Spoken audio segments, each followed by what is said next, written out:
வணக்கம். எத்தனை முறை பார்த்தாலும் சலிக்காத சூப்பர் ஸ்டார் ரஜினிகாந்த் அவர்களுடைய படங்களில் ஒரு படத்தை சொல்லணும்னா குறிப்பிட்டு ஒரு வரிசைப்படுத்தினா அதில் முக்கியமான திரைப்படம் வந்து முத்து. நாட்டாமை திரைப்படம் வெளிவருது. அந்த படத்தினுடைய மிகப்பெரிய வெற்றி. ரஜினி அவர்கள் அந்த படத்தை பார்த்துட்டு பயங்கரமாக பாராட்டுறாரு கே.எஸ். ரவிக்குமார் அவர்களை. அப்போ நம்ம ரெண்டும் சேர்ந்து ஒரு படம் நிச்சயமாக பண்ணுறோம் அப்படின்னு சொல்லி முடிவு பண்ணுறாங்க. அப்போ உருவான திரைப்படம் தான் 1995 வெளியான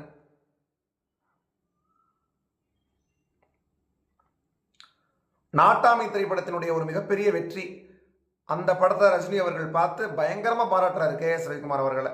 அப்போது நம்ம ஒரு படம் பண்ணுவோம் நிச்சயமா அப்படின்னு சொல்லி முடிவு பண்ணி அப்போ உருவாகிற திரைப்படம் தான் 1995 வெளியான முத்து திரைப்படம். ரஜினி அவர்கள், மீனா, சரத்பாபு, அது மாதிரி காந்திமதி, வடிவேலு, செந்தில், மிகப்பெரிய நட்சத்திர பட்டாளம். இப்போ பார்த்தா கூட அவ்வளோ ஃப்ரெஷ்ஷாக இருக்கும். சன் டிவியில் பாடல்கள் எல்லாமே சூப்பராக இருக்கும். அதுலேயும் ஏஆர் ரஹ்மான் அவர்கள் முதன்முறையாக ரஜினி அவர்களுடைய படத்துக்கு இசையமைச்ச ஒரு படம்னா முத்து தான். அந்த காலத்தில் நம்ம கேள்விப்பட்டிருப்போம். 95 அந்த பாட்டெலாம் வரும்போது ஆடியோவில் ரஜினி அவர்களுடைய ரசிகர்கள்லாம் ஏஆர் ரஹ்மான் அவர்களுடைய வீட்டு கண்ணாடியை உடைச்சாங்க அப்படிலாம் சொல்லுவாங்க. எந்த அளவுக்கு உண்மைங்கிறது தெரியல. அப்போது இருந்தவங்களுக்கு தெரிஞ்சிருக்கும். ஏன்னா அப்போ அவங்களுக்கு பிடிக்கல அந்த குழுவாளிலே பாட்டு இதெல்லாம் அப்போது பிடிக்காமல் இருந்துச்சு. அதுக்கப்புறம் நாளாக இந்த ஏஆர் ரஹ்மான் அவர்களுடைய பாடல்கள்லாம் ஸ்லோ பாய்ஸ்ன்னு சொல்லுவோம் பாருங்கள். அது மாதிரி எல்லாருக்குமே பிடிச்சி போச்சு. இப்போ வரைக்கும் கொண்டாடுறோம் முத்து படத்துடைய பாடல்கள். அந்த ஓப்பனிங் சாங் ஒருவன் முதலாளி, தில்லானா பாட்டு, ஒவ்வொன்றும் கொக்கு செய்வ கொக்கு, இதில் இத்தனை பாடல்கள் இருந்தாலுமே கூட முத்து திரைப்படத்தில் நம்ம எல்லாருடைய நெஞ்சத்தையும் அப்படியே உருக வைக்கக்கூடிய ஒரு பாட்டு இருக்குது. அதுதான் கவிப்பேரரசு வைரமுத்து அவர்கள் எழுதி, எல்லா பாட்டையுமே அவர் தான் எழுதியிருப்பார் அந்த படத்தில். அவர் எழுதி ஏஆர் ரஹ்மான் அவர்கள் தம்புராலேயே ஃபுல்லாக இசையமைச்ச பயங்கர ஒரு எமோஷ்னல் பேக்டு ஒரு சாங். ஹரிகரன் அவர்கள் தன்னுடைய குரலில் அற்புதமாக நம்மளை வந்து அப்படியே உருக வச்சிருப்பார். விடுகதையா இந்த வாழ்க்கை அப்படிங்கிற அந்த பாட்டு. அந்த பாட்டில் ரஜினி அவர்கள் முரண்பட்ட ஒரு விஷயம் ஒன்று இருக்குது.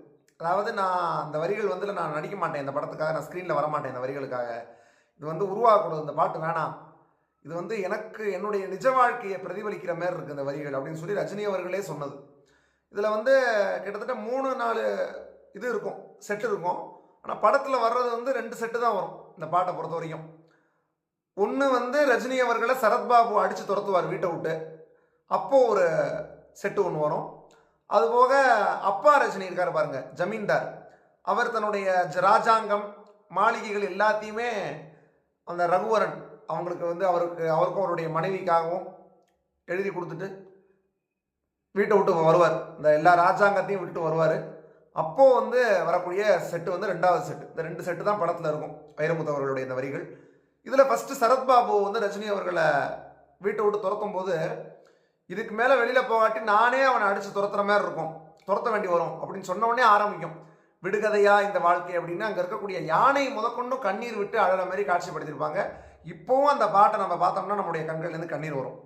அதை எப்படி கவிப்பேரரசு வைரமுத்து அவர்கள் வரிகள் போட்டிருப்பார் அப்படின்னா, விடுகதையா இந்த வாழ்க்கை விடை தருவார் யாரோ, எனது கை என்னை அடிப்பதுவோ, எனது விரல் கண்ணை கெடுப்பதுவோ, அழுது அறியாத என் கண்கள் 6 குளமாக மாறுவதோ, ஏனென்று கேட்கவும் நாதி இல்லை, ஏழையின் நீதிக்கு கண் உண்டு பார்வை இல்லை, பசுவினை பாம்பென்று சாட்சி சொல்ல முடியும், காம்பினில் விஷமென்ன கலக்கவா முடியும் அப்படின்னு போட்டிருப்பார் பாருங்க ஒரு வரி.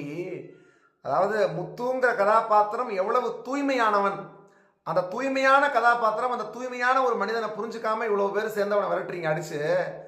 இவ்வளோ பேர் சேர்ந்து அவன் கெட்டவன் சொல்லலாம், ஆனால் உண்மையாகவே அவன் நல்லவன் தான். ஒரு பசுவை பார்த்து பாம்பு அப்படின்னு சொல்லிடலாம் ஈஸியாக, அது பசுவே கிடையாது பாம்பு அப்படின்னு. ஆனால் அதோடைய காம்புலேருந்து நம்ம விஷத்தை கறக்க முடியுமா? பால் தான் கறக்க முடியும். அந்த அளவுக்கு தூய்மையானவன், அப்பழுக்கு அற்றவன் தான் அந்த முத்து அப்படிங்கிறத இந்த கற்பனையில் ரொம்ப அற்புதமாக கவிப்பேரரசு வைரமுத்து அவர்கள் சொல்லியிருப்பார். இது ஒன்று. இப்போது ராஜாங்கத்தை பூரா விட்டுட்டு தன்னுடைய அரண்மனை, மாட மாளிகைகள், சொத்து செல்வம் எல்லாத்தையும் விட்டுட்டு போகிறாரு பாருங்க அப்பா ரஜினி ஜமீன்தார். அதில் எப்படி போட்டிருப்பார் அப்படின்னா கவிப்பேரரசு வைரமுத்து அவர்கள் வரிகளில், உனது ராஜாங்கம் இதுதானே, ஒதுங்கக்கூடாது நல்லவனே, தொண்டுகள் செய்ய நீ இருந்தால் தொல்லை நேராது தூயவனே, கைகளில் பொன் அள்ளி நீ கொடுத்தாய், இன்று கண்களில் கண்ணீர் ஏன் கொடுத்தாய், காவியங்கள் உனைப்பாட காத்திருக்கும் பொழுது காவி உடை நீ கொண்டால் என்னவாகும் மனது, வாழ்வை நீ தேடி வடக்கே நீ போனால் நாங்கள் போவதெங்கே அப்படின்னு ஒரு வரி போட்டிருப்பாரு. இதை ரஜினி அவர்கள் பார்த்துட்டு ஏற்றுக்கல. ஏன்னா இது எப்படி இருக்கு இந்த வரிகள் உங்களுக்கே தெரிஞ்சிருக்கும் பார்க்கும்போது. ரசிகர்கள் பூரா ரஜினி அவர்கள்ட்ட சொல்ற மாதிரி இருக்கு, தலைவா நீங்க வந்து இமயமலைக்கு போயிட்டீங்க அப்படின்னா எங்களை விட்டுட்டு அதுதான் உங்களுக்கு பிடிச்சிருக்கு அப்படின்னு சொல்லி எங்களை வந்து யார் பார்ப்பா, நாங்கள் எங்கே போவோம், நீங்கள் கண்டிப்பாக அரசியலுக்கு வரணும், நீங்கள் இமயமலைக்கு போயிடக்கூடாது அப்படின்னு ரசிகர்கள் வந்து ரஜினி அவர்களை பார்த்து சொல்கிற மாதிரி இந்த வரிகள் இருக்கு. அதை வந்து ரஜினி அவர்கள் வந்து புரிஞ்சுக்கிட்டு இந்த மாதிரி சொல்லியிருக்காரு வைரமுத்து அவர்கள்ட்ட. ஆனால் வைரமுத்து அவர்கள் என்ன சொல்லியிருக்காங்க அப்படின்னா, இல்லைங்கய்யா இது படத்தில் அந்த சூழலுக்கு பொருந்துகிற மாதிரியான வரிகள் தான், இது நிஜ வாழ்க்கைக்குலேயும் உங்களுக்கு வந்து பொருந்தது அப்படிங்கிறப்போ நான் என்ன பண்ண முடியும், இது படத்தில் பக்காவாக பொருந்தது, நல்லா இருக்கும், இதை வந்து என்னால் எக்காரணத்தை கொண்டு மாற்ற முடியாது ஒரு கவிஞனா ஒரு பாடலாசிரியனா அப்படிங்கிறதுல வைரமுத்து அவர்கள் உறுதியாக இருக்கார். ஆனால் ரஜினி அவர்கள் ஒத்துக்கல. ஒரு வாரம் அந்த ஒரு வாக்குவாதம் போகுது. அதுக்கப்புறம் வைரமுத்து அவர்கள் திரும்ப திரும்ப சொன்னதுனால சரி படத்துக்காக தானே அப்படின்னு சொல்லி ரஜினி அவர்களும் ஒத்துக்கிறாரு. அதற்கு பிறகு இந்த காட்சி இந்த வரிகள் தேட்டரில் பாடலாம் வருகிற போது பார்க்குற எல்லாருடைய கண்களும் வந்து குளமாகுது. அதுக்கப்புறம் ரஜினி அவர்களே சொல்கிறாங்க வைரமுத்து அவர்கள்ட்ட, நீங்கள் சொன்ன மாதிரியே சார் ரொம்ப அற்புதமாக இந்த காட்சி வந்து தேட்டரில் எல்லாருமே ரசித்தாங்க, நான் தான் அவசரப்பட்டு சொல்லிட்டேன் வேணாம் அப்படிங்கிற மாதிரி அப்படின்னு ரஜினி அவர்கள் சொன்னதாகவும் ஒரு தகவல். உண்மையாகவே வைரமுத்து அவர்களுடைய கற்பனைலாம் சாதாரணமானது கிடையாது. அவர் வந்து 7-8 தேசிய விருது வாங்கியிருக்காருன்னா சும்மா இல்லை.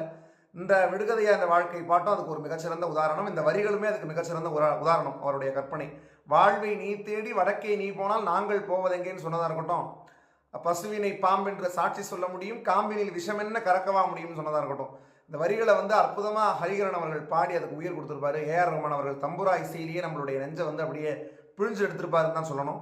ஒரு அற்புதமான பாடலை பற்றி இந்த தகவல்களை வந்து உங்களோட பகிர்ந்துக்கிட்டதில் நமக்கும் மகிழ்ச்சி. உங்களுக்கு இந்த பாட்டு எந்த அளவுக்கு பிடிக்கும், இதில் உங்களுக்கு ரொம்ப பிடிச்ச வரி என்ன, நம்மளுடைய இந்த ரிவ்யூ பற்றி உங்களுடைய கருத்தை என்ன, எல்லாத்தையும் மறக்காம நீங்கள் கீழே கமெண்ட்டில் சொல்லலாம். தொடர்ந்து இது மாதிரி பல்வேறு பாடல்கள் பல்வேறு தகவல்கள் பற்றி பேசுவோம். உங்களுக்கு எது மாதிரி பாடல்கள் எந்த பாடல்கள் பற்றி நம்ம பேசணும்னு நீங்கள் நினைக்கிறீங்க அப்படிங்கிறதையும் கமெண்ட்டில் சொன்னீங்கன்னா அதை பற்றி நம்ம பேசுகிறதுக்கு ரெடியாக இருக்கும். தொடர்ந்து பல்வேறு வீடியோக்கள் சந்திப்போம். நன்றி.